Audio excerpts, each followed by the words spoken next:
আসসালামু আলাইকুম। কোরবানির ঈদ উপলক্ষে আমাদের সবার বাসাতেই কম বেশি গরুর মাংস রান্না হচ্ছে। আজকে জেনে নেই চলুন গরুর ৫ টি এমন অংশ যেগুলো আমাদের শরীরের জন্য উপকারী। প্রথমেই বলবো গরুর মগজ। এতে রয়েছে ওমেগা 3 ফ্যাটি অ্যাসিড, ফসফরাস এবং ভিটামিন B12। এটি আমাদের স্নায়ুতন্ত্র ও মস্তিষ্কের কার্যক্ষমতার জন্য খুবই উপকারী। এবার বলবো গরুর মাথার মাংস নিয়ে। এতে রয়েছে প্রোটিন, আয়রন, জিঙ্ক এবং ভিটামিন বি কমপ্লেক্স। এটি নরম ও রসালো হয়, এটি সবার জন্য সুস্বাদু এবং উপকারী। এবার বলবো গরুর ভুঁড়ি নিয়ে কথা। আমরা অনেকেই গরুর ভুঁড়ি খেতে পছন্দ করি না।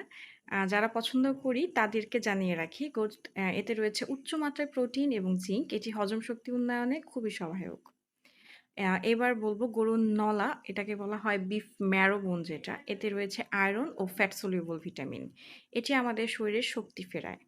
এবার বলবো বিফ টটার অর্থাৎ গরুর যে পায়া, এটি কোলাজেন এবং জিলেটিন সমৃদ্ধ।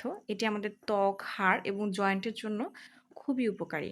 আমি যে ৫ টি অংশের কথা বললাম, এই অংশগুলো আমাদের জন্য তখনই উপকারী যদি আমরা যে গরুর মাংসটি খাচ্ছি সেই গরুটি হরমোন মুক্ত, অ্যান্টিবায়োটিক মুক্ত, প্রাকৃতিক পরিবেশে বেড়ে ওঠা এবং প্রাকৃতিক খাদ্যাভ্যাসে যদি সে বেড়ে ওঠে, সেই ক্ষেত্রে এই গরুগুলো মাংসগুলো আমাদের জন্য উপকারী।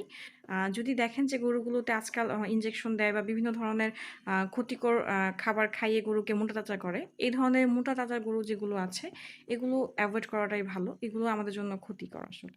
ধন্যবাদ।